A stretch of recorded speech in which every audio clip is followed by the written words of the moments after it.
grew up with it.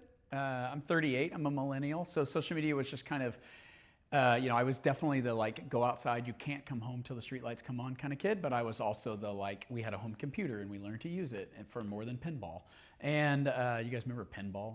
Okay, I'm not gonna make sure the only one here. But social media, even though I kind of grew up with social media, it has morphed into this kind of multi-headed beast, right? And I think oftentimes, when I think about social media, I think oftentimes about one of my favorite phrases, which you've heard me say in probably any class if you've ever been to one of the classes I've taught.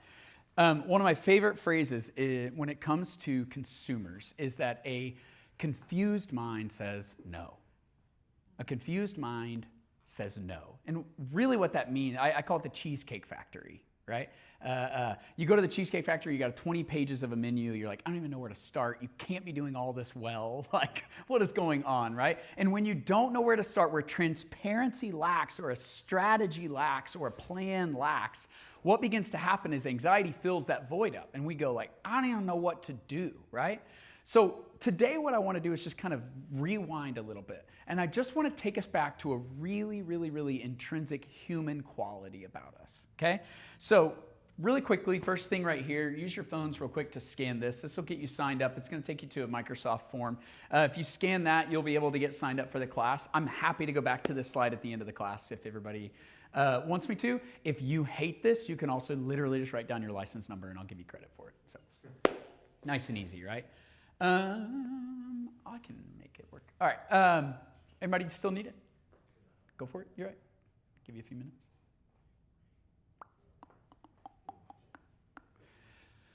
Before I go off this slide, I'll just give you a little spoiler alert to what the next slide says. This is an open question, okay? So the question I have for you guys is, what's the value of a story? This isn't rhetorical. This is one of the only times I'm asking for a little bit of input. What is the value of a story? What can a story give you? What can it provide for you? What can it provide to other people? Even just, what'd you say? Draws emotion. Draws emotion. I love it. What do you got? You figure out what their needs are. Figure out their needs. Absolutely. You can offer you transparency. Totally. Yeah. What do you got? Convey a message. You can convey a message. Okay, so we recognize that a story has value, right? This is what I mean when I say like we're going to take you back to this intrinsically human thing. We are storytellers by nature, right? Congratulations, if you're a human being, you're a storyteller by nature, whether you're good at telling stories or not. If you had to, you could. It's part of our DNA. It's part of our makeup. So let's expand on this a little bit, though. What makes a story a good story? Anybody? If the watcher/listener is engaged.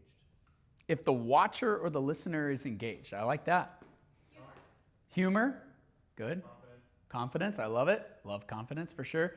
Can a good story change how somebody feels? Totally. Yeah. I've often said that most of the people in the world that I don't understand, there's a good chance I don't understand them because I'm not in proximity to them. Because when you're in proximity to people, you learn their what? You learn their story. And what begins to happen? You begin to say, oh, whoa, I didn't realize that happened to you. And your respect for them goes up. Your opinion about them changes, whatever, right? That's what happens in proximity because proximity brings stories. Proximity brings understanding, right? Can a good story change what you believe? Yeah, absolutely, right? Absolutely. You know who doesn't get called a free throw merchant anymore? Shay. You know why? Because a story came out about him that shows that's not really true at all. Right? This huge Netflix series that they did last year. Anyways, you might not have any idea what I'm talking about. That's okay. Can a good story change the way you act? Definitely, right? Here's the thing though, if a story doesn't do at least one of those things, can we consider it a good story? I know that's a pretty objective thought, right? Like it just kind of, subjective thought. Like it kind of just depends on what the story actually entails or whatever. But the fact is, I think collectively we could all agree, like there are some elements that make up a really good story. And so this is why a story matters on social media, because every single thing you post or don't post on social media is telling a story in some way. A listing photo tells a story, right? One of my favorite adages about real estate was, you know how to make a kitchen look bigger? You lower the price. You know how to make a backyard look prettier? You lower the price, right?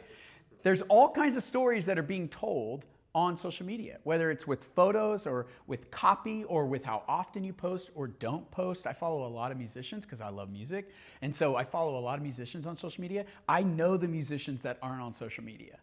And that's a part of their story. It's a part of their brand to not be on social media, to only do other things that most people in the industry are doing, like putting out albums or recording or touring and stuff like that.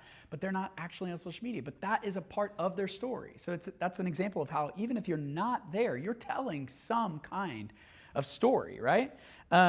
Your just closed evidence of success graphics, those are stories. The question really isn't, am I telling a story? The question we should be asking ourselves is, am I telling a good story, right? Am I telling a good story? So let's talk a little bit about the framework of a good story really quickly. And I told you I taught high school English, so this is like really like my lane. You're going to have to just shut me down if I get too excited about this. But there's truly a reason that storytelling has worked over the years. The ancient Greeks found this out. They came up with these 3 words for it called ethos, pathos, and logos. Now, without taking you all the way back to your high school English class, does anybody remember what ethos, pathos, and logos mean? Oh. It's time to review, baby. This is exciting. All right, so let's start with ethos, okay? A lot of you guys probably know that we get a lot of our English words from Greek words, right? There's an English word that we get from this. Anybody want to guess what it is? Ethics. Nice, Trevor. So ethos. Who knows what ethos means? When it comes, I'm talking about a storytelling technique. What is, if you were going to put ethos into a story, what would you put into it? Anybody know? Ethos is our credibility. So credibility absolutely becomes critical in how we actually tell a story, right? We'll go into that a little bit more. So ethos is your trust. It's your reputation, right? So trust, reputation. What else can be in there? I got a list here. Nothing? Okay, it really answers this question right here. Why should I trust you? Why should I believe in your reputation, right? Why should I believe that whatever you're trying to sell me is credible, right? That's what we're trying to answer by using ethos. Now, you can use ethos in a lot of different ways, right? There's a guy that I follow who, like I said, he's in the music industry, right? But every video of his starts with, hey, my name is so-and-so, I've been in the music industry for 25 years. Right off the bat, within the first 2 seconds, he's lending me ethos by doing what? Hey, I've been in this for 25 years. Now I go, oh, longer than me. Or, wow, it's a pretty long time. Even if I've been in the industry for 25 years, I'm likely to listen to that and go, oh, a peer, right? I'm not likely to listen to him say, I've been in this industry for 25 years and think, well, this guy probably doesn't know what he's doing, right? So there's ethos that comes from your credibility. Now, a lot of companies will do this in a really, really kind of silly way, right? Who was, for years and years and years, who was the main spokesperson for Weight Watchers? Anybody know? Weight Watchers. Remember she was on all the commercials? Jenny Craig. That was Jenny Craig. Oprah. Anybody ever read a book that was on Oprah's book list? Why does it matter? Well, because it was on Oprah's list, right? Oprah's credible. It's Oprah, right? She's lending us credibility. There's ethos involved. Why should I use Weight Watchers? Because Oprah told me to, right? Why should I use, Icy Hot? Shaq told me to, right? This is why they bring in celebrities to sell these products. It's why we have social media influencers, right? Hey, this person has 45,000 followers. Great, let's get them to sell our product for us. Why? Well, because people like them. There's 45,000 followers, that's proof of that, right? So it answers that question, right? But ethos is also why we trust a friend's recommendation rather than just a commercial we saw, right? I drove by this new restaurant. Oh my gosh, I actually got to go last weekend for their soft opening. You wouldn't believe it. You got to try it. All right, great. I'll book a recommendation. That's ethos, Does this make sense? I don't think we need to continue to kick that horse. That's a weird phrase, right? Kick a dead horse. That's horrible. Who's kicking dead horses? Ethos is also why consistency matters. It's why we're going to talk a lot about consistency throughout the time today. I just had a quick note on that. So, what are some examples of social media content that you can think of that might help add a little bit of credibility, a little bit of ethos to your story that you're telling? Anybody have any examples that come to mind? Sorry, I got distracted. Show what you're doing. I love that. Yeah, the behind the scenes, it's critical, right? Hey, not everything I do is polished. You can actually get credibility by not being so polished, right? I love that. Show the behind the scenes. What else? What about being honest about your wins and losses? Some of my favorite content that exists in the real estate industry are these people that get on there and they go like, I just had a hard month, y'all. Like, I just had a hard month. It's tough out here, right? If you're thinking about entering the real estate market, here's a couple of things that you might want to kind of take into account, right? There's some of that can be happening. Educational posts absolutely lend you credibility. I've often said that if you can be entertaining and if you can be educational, sales come super easy. Sales are super easy if you can be entertaining, likable, and educational. People want to buy from people that they learned from, right? I promise. You want to buy from people that you learn from. You just don't realize it yet. Not only that, like you said, showing your process, yeah. This quote that I wrote down, people don't follow perfect people, they follow credible people, right? They don't follow perfect, they follow credible. Oftentimes, social media is just one beggar telling another beggar where to find bread, right? It's not that you bat 1,000, you've been the best realtor this week, so now you get to post on social media. Congratulations. No, that's not it. It is, hey, I think that this has worked out well for me this week, or I stepped on this landmine, let me help you avoid stepping on this landmine. That is all going to help build your credibility, right? Okay, let's move on to the second one. Anybody remember what the second one might be? Pathos. Ethos and pathos. Okay, what's pathos? Anybody know? Emotion, yeah. So we've got to actually draw out emotion. Now, you do this, you may not do it well, you may not do it consistently, but oftentimes I would bet that if you go back and look at your insights on social media of what you did post, if you got a good reaction out of people, you had high comments on something, high likes, high visuals on it or whatever, there's a really good chance, especially if it's just a little one-off video, that you actually touched on pathos. Pathos is the strongest storytelling technique that you can use. Let me prove it to you. Sarah McLachlan, In the Arms of an Angel. We know this song, right? And we can immediately take ourselves to the commercial that song is on, right? The beaten and battered dogs. And Sarah McLachlan's just begging you to just give these animals a chance, right? Well, there's some ethos there because it's Sarah McLachlan, right? But there's massive pathos involved, right? There is an emotional pull that's happening. There's something happening that is actually bringing you in and going, ooh, I didn't even know I cared about those dogs. But you do, because Sarah McLachlan told you to. And they had pretty music behind it, right? It's touching on pathos. There are certain things that you can actually infuse into your social media. So things like hope, fear, and pride, right? So hope is a big one. It can absolutely do that. Fear, pride. I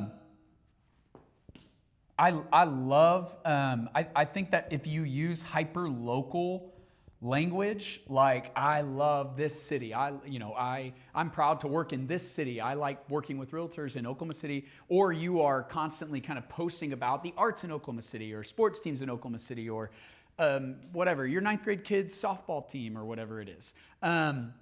All of those things, they don't so much run in this lane of logic, right? They don't, trust and reputation of ethos, right? But they run more in this lane of like, we're going to draw on the emotions of it all, right? This is why you're going to see, like, I'm a big fan of like, if you want, put your family in social media. People like your face. They like your family. They like your kids. They like your spouse. They like your partner. They like your mom, your dad, your dog, whatever. They like him. Yeah. It draws on the pathos that is involved in storytelling and what comes out of us naturally, right? This is why we are so drawn to good storytellers, right? Good storytellers. We can all think about the people that are in our lives, whether even if it's not ourselves, even if we wouldn't consider ourselves a real high-level storyteller, we can all point to the people that are in our lives that are like, man, they're hilarious. They know how to tell a great story. They know how to get the job done, right? The trick is, how do we actually get that onto the screen, right? That's what we'll spend the last bit of our class talking about. But let me get to the last one real quick, and that is logos. Ethos, pathos, and logos. What is logos? Well, we get our English word logic from it, right? But in your opinion, anybody tell me, what do you think what do you think logos is saying? If we're going to infuse logos into our storytelling, what are we actually trying to get into our story? We're trying to answer the question for our consumers, does this actually make sense to me? Is this something that makes sense to me, right? So what are some examples of logos that we can put in our story, into our social media storytelling? You do it all the time, I bet. What'd you say? Facts, statistics, data. This is like things like market updates, right?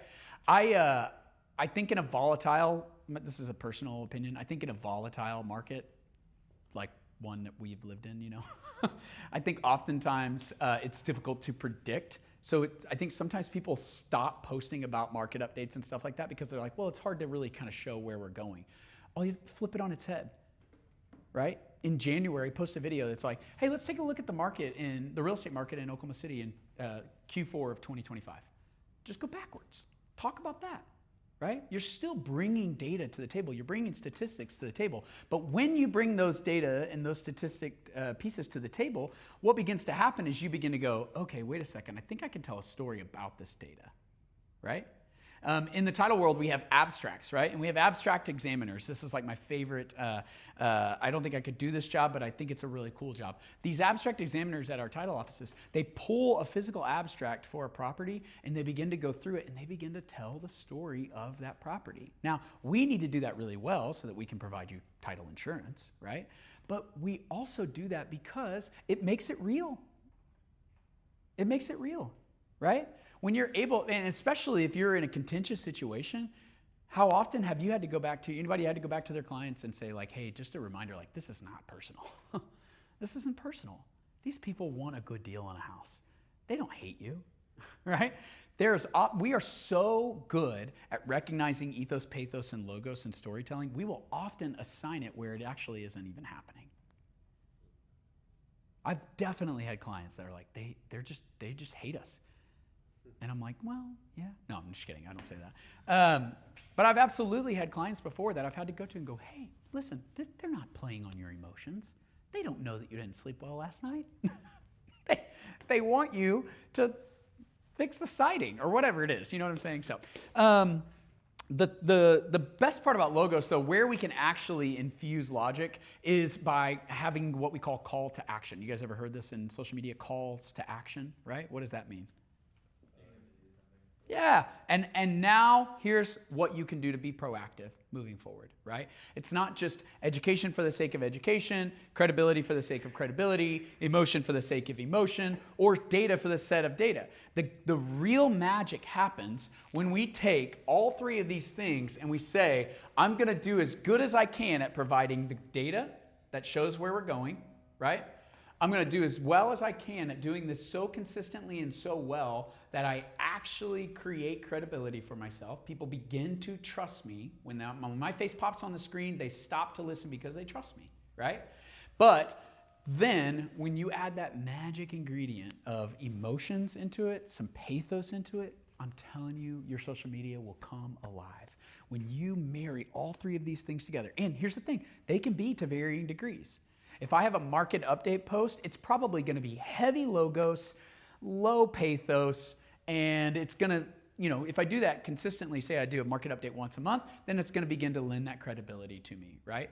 If all the things that I talk about begin to happen in my transactions, and I can do other posts that lead back to, hey, remember when I did that market update? We said that the market was 3 months of inventory. Well, now that actually, when you're actually hitting the streets and doing showings, that really feels like there's only 1 month of inventory. What do we do with this, right? So when you actually begin to marry the logic of it all with the credibility of it all, and then you put it all into this beautiful pot and add the secret ingredient of emotion, that is going to be where you're going to find the most prolific social media posts that you guys can do. So, ethos is trust me.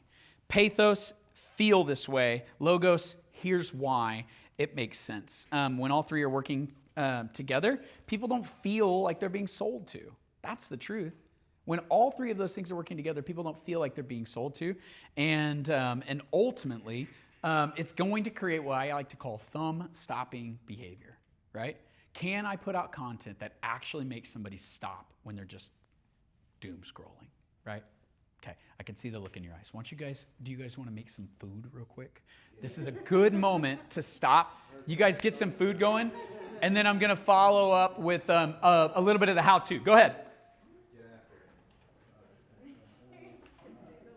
All right, who's heard this question before? I'm sorry, who's heard this statement before? Something's better than nothing. Like with regards to social media. Something's better than nothing. I don't know. Yeah, I got to be honest, I think it used to be the case, right? I think it definitely used to be that something was better than nothing. Back when social media was so bold and new and not everybody was on it, right? But now I think what's interesting is we've kind of reached this transitionary period of social media. Let me explain it like this. It used to be that if you were a real business, your business was listed in the yellow pages, right? You're in the yellow pages. Congratulations. Can you imagine back in the day when yellow pages ruled the face of the earth with an iron fist? Can you imagine back in the day somebody being like, yeah, I own this company. And you're like, oh, cool. What do you do? And you're like, oh, I do this and this and this. Great. How do we find information about you? Are you in the yellow pages? No. You're like, oh, okay. Not in the yellow pages. Immediately, you're like, I don't think you're a real business, right? Now, actually, after the yellow pages, we got to the mid-90s and we had the dot-com boom, right? And then it became, it's not that the dot-coms hadn't been around, right? But these people that even if their business had operated well, there came a time where it was like, if you don't have a website, you're not a real business. It kind of transitioned from yellow pages to .com, right? And then it became, well, if you don't have a really prolific social media page. Notice I didn't just say a social media page, right? It didn't used to be required for you to be on social media if you want to do business, right? But now it feels like it's a part of the makeup of a real company, of a real business, right? Probably my third or fourth year in real estate, I remember setting this time of year, I love setting goals for the impending year coming. And I remember setting goals and just going like, I just really want to feel like I'm a real business. What can I do to actually feel like, and part of that was like totally emotional for my own self, right? I'm trying to look at that and go like, what can make me feel like a real entrepreneur? What can make me feel like a real professional, right? Sometimes it's just like getting up and getting dressed like this is enough to just be like, okay, I do this professionally. Yeah, this isn't counterfeit, right? I think oftentimes it can feel like that. But again, I think what's happened with social media is that we've kind of, again, I think it used to be okay, but I think we kind of bought into this narrative that like, well, something's better than nothing. And so you post photos that aren't, good, right? But ultimately what's happening is these algorithms that determine who sees everything, they are built in such a way that you really have to be at least intentional about what you do now. When algorithms got involved in social media, the something is better than nothing went way out the window. Because now, your something that you think is better than nothing is telling a story. And there's a good chance it's telling a story that is, if it's being seen by anybody, right? Which is probably not being seen by very many people because the algorithms aren't giving favor to it, right? But if it's being seen by anybody, it is probably lacking ethos, pathos, or logos, maybe all three, maybe more than one, right? But are we actually setting out to make thumb-stopping behavior? Are we being intentional around what we do? So what we're going to talk about today is actually just some of the pro tips that I think come with that. So I'm a big believer in templating. I love a good template because I think templates are repeatable. You'll often hear me say, when it comes to anybody trying to run any business whatsoever, you can only be as good as your systems and your people. And I actually think it goes in that order. I think you can have great systems, but if you have terrible people, it doesn't matter. And I think you can have really great people, but I think if you have terrible systems, it doesn't matter. The real successful people I know, the real successful companies that we could point to, like Google and Apple or whatever other company that comes to mind when you think good, successful, innovative companies telling great stories with great products and bringing consumers in and then seeing dollars in exchange for those consumers, right? All of them are doing something intentional behind what they're doing. And I promise you, it's because they have a really good system, a really good system. So I'm a huge fan of templating things. I'm a big, big templater, right? It turns random posting into repeatable, brand-driven planning. All right. So this is rhetorical, but what's the last post you shared that got strong engagement? Think about this for a second. If you share on social media, even if it's not prolifically, meaning regularly all the time, and well, even if you share on social media, what's the last post you think got good engagement? I would bet it's probably something with your face in it, right? Probably a video. If it's not a video, it's something with your face, like a headshot or picture at a Christmas party or something like that, right? The algorithm loves faces. It's all about it wants to give preferential treatment to faces. That's not going away. Social media is a gigantic robot, and where social media platforms can build in human experience, they will take every bit of that they can get. It humanizes the robot, right? Yes, I promise it's true. All right, so the goal here is going to be, how do we build reusable content systems, not one-off graphics? How do we streamline our posting process so we can maintain consistency and compliance, because that's a big part of this. And not only that, how can we use templates to protect our brand image, save time, and increase visibility across multiple platforms? I know that it sounds crazy. It might sound like, to some of you, like doing calculus, but which is terrifying to me. It's like the most terrifying thing I can think to do. But I promise you, it's actually simple once we actually get into it. And here's why they work. Efficiency and consistency create clarity. What is that? Logos, right? They provide a platform to tell a story. That's what? Pathos. And templates, I'm sorry, you get what I'm saying. Consistency creates clarity, credibility, which is where we get the ethos. And then not only that, they tell a story so we can get the platform. We can get the pathos in there as well. Not only that, they're efficient. Because if you template, you get to start with a polished layout every single time.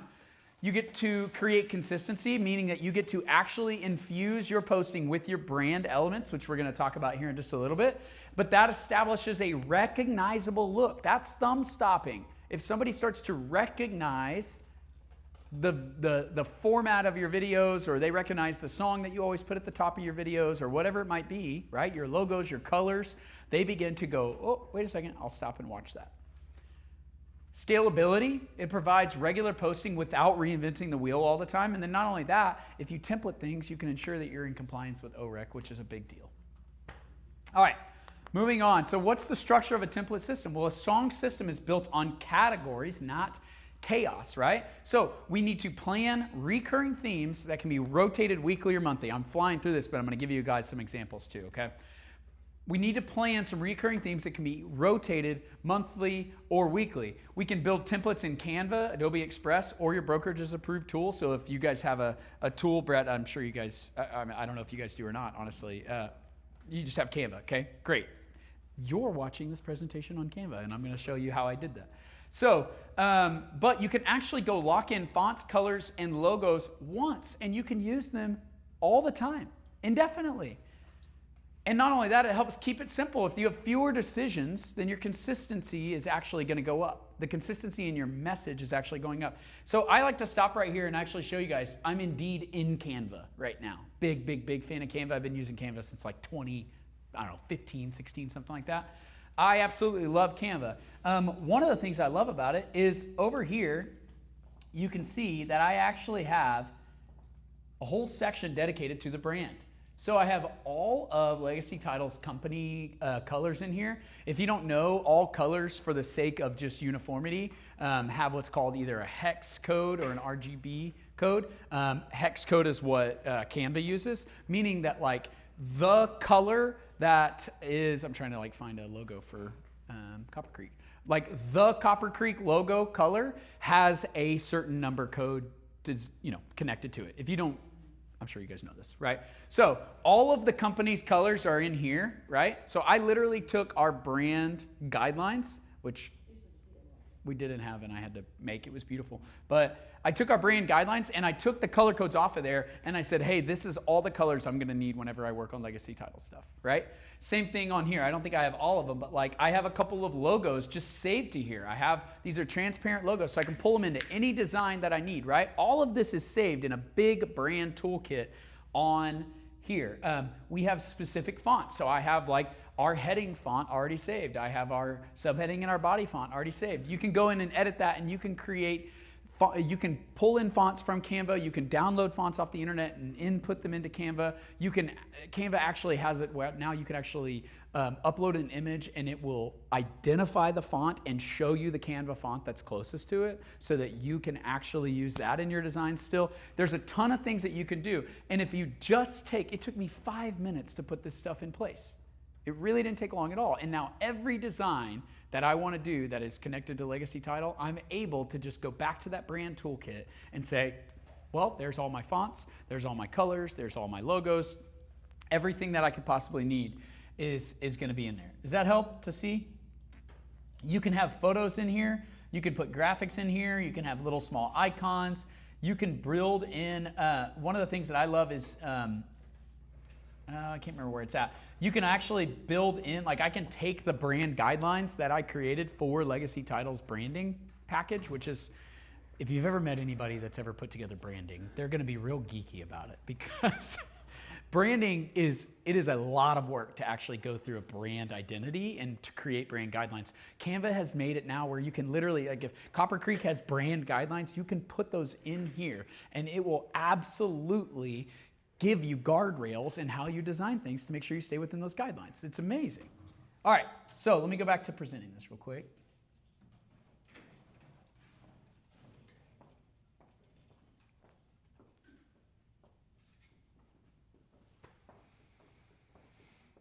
Okay, so yeah, we're gonna keep it simple. Let's move on. All right, so let's talk actually, this is where the rubber meets the road. Categories of templated content. This is a mix of templates that keeps your feed varied but recognizable, right? So let's give you an example of some of these categories that I like to go with. These are just random. You can have all these. You can use none of them. But I encourage you to work with ChatGPT, sit down with a friend or a partner that's done some of this, talk to somebody you know is good at social media, and have them help you come up with some categories. I think that if a real estate professional has somewhere between 6 and 10 categories that you can rotate, your feed can feel fresh, but can also be consistent and also be templated. Let me show you what I mean. So quote of the week, I love having you just pick a day, Mondays, quote of the week, boom. Now I'm gonna go in, I'm gonna go to Canva, I'm gonna use all the things that I've already set it up, because remember it takes 5 minutes to set up Canva the right way, right? And I'm gonna go into Canva and I'm going to create a template for a quote of the week. And it's going to have my company's logo on there and all the colors are gonna be right. And then guess what? Guess what you have to do each time you're ready for a new quote of the week? You just go in there and you you copy and paste the new quote in there, and then you download that and you post it to social media.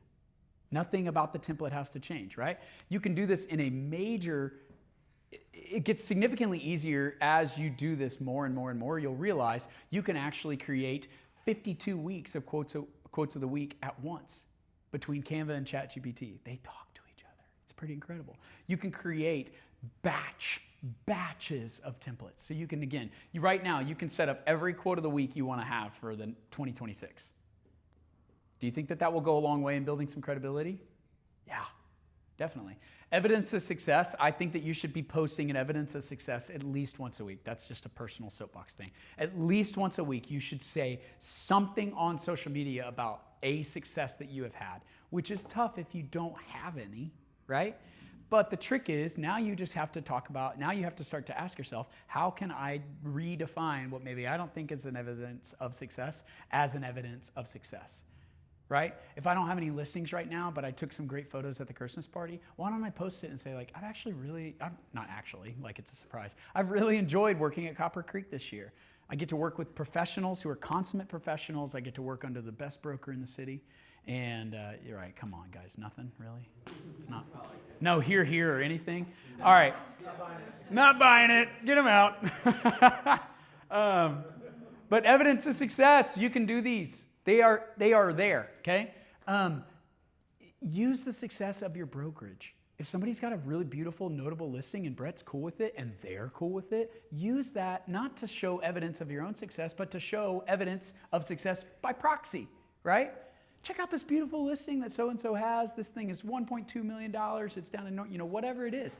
You can actually use other people's success if you don't feel like you have any, but I would bet that you have some successes that maybe you don't think are successes that you can actually talk about. Find a way to pull, or go the opposite way. Hey, I whiffed this week. I struck out big time. I had 2 different clients I was putting in offers for, and they just didn't go our way. And I was just kind of reminded that this industry can be tough some weeks, but I'm really grateful for the people that continue to trust me and work with me. And I'm really excited to get these clients into a house. That's a win. To me, I don't know. Market updates. I told you kind of my view on that. If you're in a volatile market, I really, really, really like the idea of going backwards with market updates. Hey, this is what happened in Q4, not, all right, let's take a look at the market and see where we're headed. That is there are people that make lots of money to predict where the markets go, and they are so bad at it, guys. They're even the pros are not good at predicting where the market's gonna go. Not right now. So I told you kind of that. Community spotlights, I'm telling you, you wanna begin to be a person that people go, that dude or that lady is committed to the community that they serve. Start posting about the community that you're in. Start posting about the softball team. Sponsor a banner in left field, right? Invest in that, invest in the community. Go to an art show and post about it on your real estate page, right? Community spotlights are huge. Theme days, you're gonna see a couple of those on here. FAQ Fridays, I love that. Hey, here's frequently asked questions. Testimonial Thursdays, love a good testimonial Thursday, right? It is not hard, by the way, to get testimonials from your clients. It's not. All you have to say is, hey, I have 2 or 3 questions. Can I just ask you these questions? And tell them up front, I'm just trying to get, I'd like to really get a good testimonial, and I just don't want to put this on your plate to write a perfect one. So can I just ask you these few questions? And then rephrase their answers in a way that it sounds like a testimonial, send it to them and say, hey, this is what I'm thinking. Does this look good to you? And they'll be like, oh my gosh, yes, thank you so much. This is great. They didn't have to do anything but answer a couple questions, right? And now you get a rich testimonial out of it, right? And by the way, you can ask the questions in a way that drives your mission or your brand or the mission of your company forward, right? If you want to primarily represent folks that want to list and buy historic homes, right? Begin to ask questions to the people that you worked with that have bought historic homes that lead them to talking about their historic homes. Now you're pulling a testimonial out of that conversation that they're going to agree to, right? You're pulling a testimonial out of that conversation that actually represents what you want to be working on. Does that make sense? Yeah? No? A little bit? Okay. FAQ Fridays, yeah, short educational pieces answering real buyer and seller questions. What's great about that is you can end each video by saying, hey, between now and next Friday, just send me your questions and I'd love to answer them, right? What if no one sends me any questions? What do? Google a question to answer and then get on camera and answer it. Who cares, right? It doesn't have to be a real question that you got. You could just be educational. You can be, guys, do you know what it takes to be a teacher? This is going to blow your mind. You know what it takes to be educational to someone? You got to know one more thing than they do. That's it. One chapter ahead. Well, you got to be, I just read the chapter before you did, right? I used to be a teacher. I'm telling you, the first time I ever taught To Kill a Mockingbird, I didn't remember reading To Kill a Mockingbird, right? But I was one chapter ahead. And I was like, This is the greatest book I've ever read. No, I love To Kill a Mockingbird. All right. Tuesday tips or theme days. This practical homeownership or staging tips. You can carry some of this stuff even into things like mailers. I used to do once a quarter, as the seasons would change, I would get on there and I would do a helpful video about what to do in your house. Hey, this is a really good time of year to change your air filters. This is a really good time of year to check your batteries and your smoke detectors, or if they're wired, make sure that they're properly working. Make sure, whatever it might be. I'm putting out these things, and then guess what I would do? I'd follow it up with a postcard that had all the same info. I created one thing and posted it on social media and then sent it out as a postcard, right? It is possible to actually use these templates to build on those. So I'll come back to these if you want. So templating in action. So templates actually multiply your time when you use them strategically, right? So if we batch our work, we brand it once, and then you can automate the rest. So part of that is the design tools, right? So we talked about Canva, Adobe Express. Canva, it sounds like what you guys use. If you're not prolific, oh my gosh, guys, let me just sell you on Canva for a second. Canva is incredible. It is incredible. If you can learn to use Canva to 50% of its capacity, you will have all of the skills that a graphic designer had 5-10 years ago. I'm telling you. It is incredible the way that it is maybe the most user-friendly software I've ever worked with. If you've never used it, that's my selling point for it. It's unbelievable. I follow a guy, I told you I follow a bunch of musicians on social media. I follow a dude who just walks around with a huge turntable around New York City, and he just makes DJ beats and then lets people rap over them live. It's incredible, right? He uses Canva. It's crazy. It's crazy. He uses Canva for this. Like I told you, you could preload everything like your logo, your color palette, and your fonts into the brand kits. Scheduling tools. This is also something that's going to make your life so much easier. Meta Business, if you have a business page that's through Instagram, you can have a Meta Business account. And Meta Business has unbelievable tools for actually getting your stuff scheduled. I've historically used a program called Later.com. Later is a way, basically, you can connect all of your social media accounts to it. So my Instagram, my YouTube, my Facebook business page, all of those things are on there. I pull in all of the media, meaning I've got my graphics, I've got my photos that I want to use, I've got lists. Every time I have a listing, I get all my listing photos put in there, and there's just a giant collection of media that's in Later.com, and when I'm ready to schedule something, it's got a calendar next to it. I take it, I click it, I drag it over to the calendar. You know what I do next? It automatically pops up and it says, what accounts do you want to post this to? And I go, I want to do Facebook, Instagram, TikTok, and YouTube. YouTube Shorts. Sure. Okay, great. Hey, just a heads up, this video is not formatted properly for Facebook. It looks like it's formatted. It will literally recognize. Looks like it's formatted for Instagram. Make this change and this change real quick to make it perfect for Facebook. Make this change and this change to make it perfect for whatever. These programs know what you're trying to do. They are here to help you. So Later's a really good one that I really like, but I also really love, I think Meta Business has come a long way as well. Buffer is another one I'm trying to, Hootsuite is another one. All of those they're gonna essentially do the same thing, and they're gonna allow you to post across multiple platforms in one click, and you can automate it, meaning you can schedule an entire week's worth of posts and they just go, right? Be careful with spelling and things like that. That's it. One design can fit Instagram, Facebook, and LinkedIn with some small adjustments. And using some programs, like I said, like Later.com, they will actually prompt you to say, hey, this isn't really formatted perfectly for Facebook, but if you crop this photo here and here and here, it'll be ready. You can write your copy. I love that you can write copies like your caption that you post with something, right? You can write your copy on Later as well. And one thing I really love about that is if I'm posting to Instagram and I'm using 20 hashtags, 5 hashtags, 10 hashtags, it'll be like, hey, you want to post this on Threads, but Threads only allows 1 hashtag and TikTok only allows 5 hashtags. And so it actually will pop up with the rules of the programming that you're trying to, or the platform that you're trying to post it on. And it'll actually help you work a little bit smarter, not harder. You can schedule a bunch of stuff at once. It's pretty great. So common pitfalls to avoid. Templating save time, but not if you skip the strategy. Overusing the same design without updating visuals or captions and stuff like that. So this is you go back to the market update. If you're gonna do a regular market update, it might be important to differentiate your graphic a little bit, right? So if you have something that says, like if you have a graphic and here, let's just talk about this real quick. So if this is our market update graphic, right? Okay, and I've got, I don't know, a stock ticker up here as a part of it, and it says market up, right? Say that's my template graphic, right?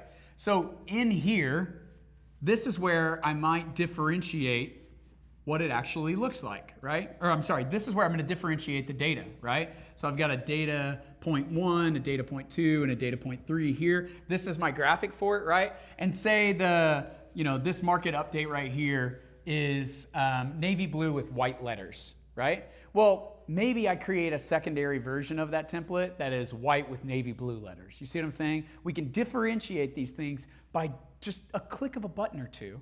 And now you have a whole different template that you can use so that when people go to your feed, it actually looks like you're being really intentional about everything, but you've actually just batched it. You've templated it and you've put it into place to work for you. Just an OREC guideline, don't forget things like disclosures, contact info, all the things that OREC is going to say hey, we want you to have that on there. Make sure you do that.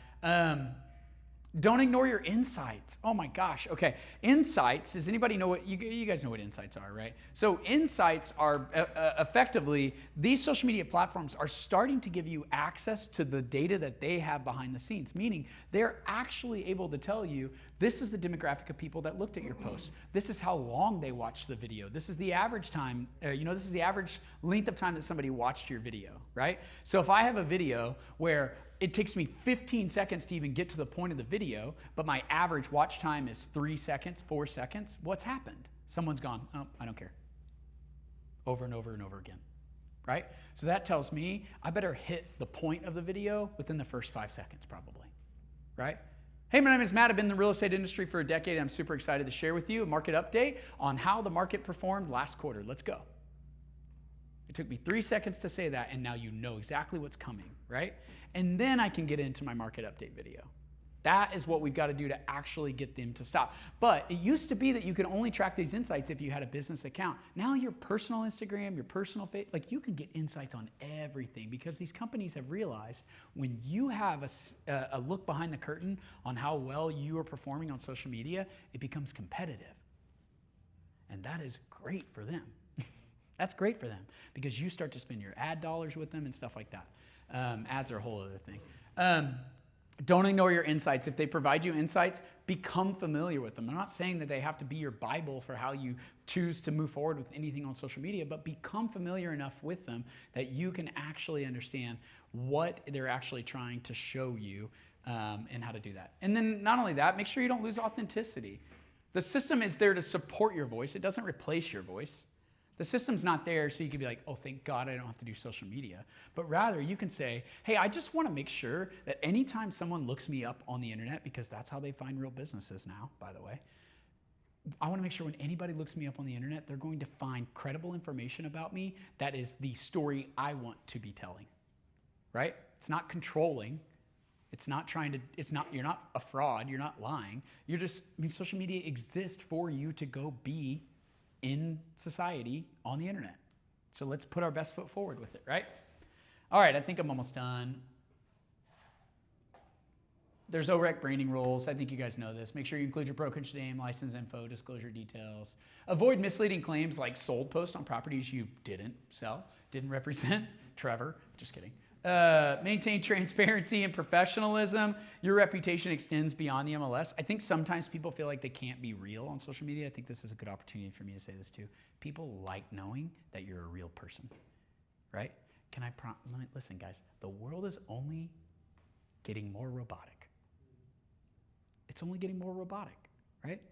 There are title companies on the East and West Coast that are not even doing in-person signings anymore. We have to look at the writing that's on the wall for this. So if everything is getting more robotic, what becomes of utmost importance? The human touch, the human side of things, right?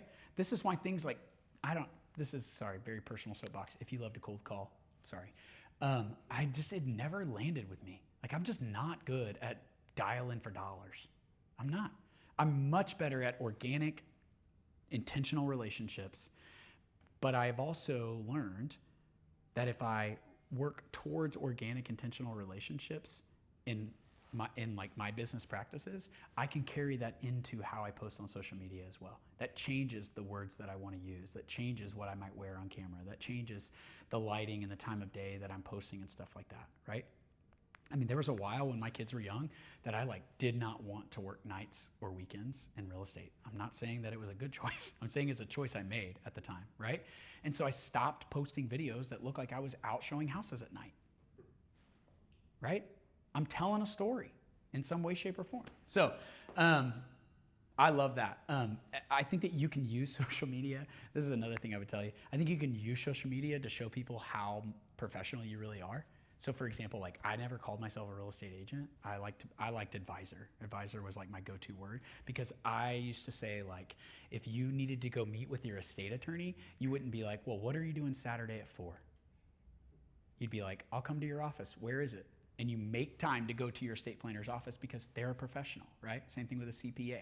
So the way that I talked about myself like that helped to really craft and form the lane that I wanted to run in during that season of my life, which was, I don't really want to work nights and weekends. Does that make sense? Templates, yeah, maintain professionalism and transparency, obviously. Templates make compliance easier when they're built right from the start. It will take you some time, but I promise this is the time of year to do it. So start small, stay consistent, scale up as you go. Templates, we talked about this, they bring efficiency, consistency, and creativity. If you were looking for, and this is why I said somewhere between 6 to 10 templates, what I would try to do is I would try to have 2 weeks worth of templates. And that is either a Monday, Wednesday, Friday, 1 week, Monday, Wednesday, Friday, a second week. That's how many? 6 or 10. 5 days a week, 5 days a week.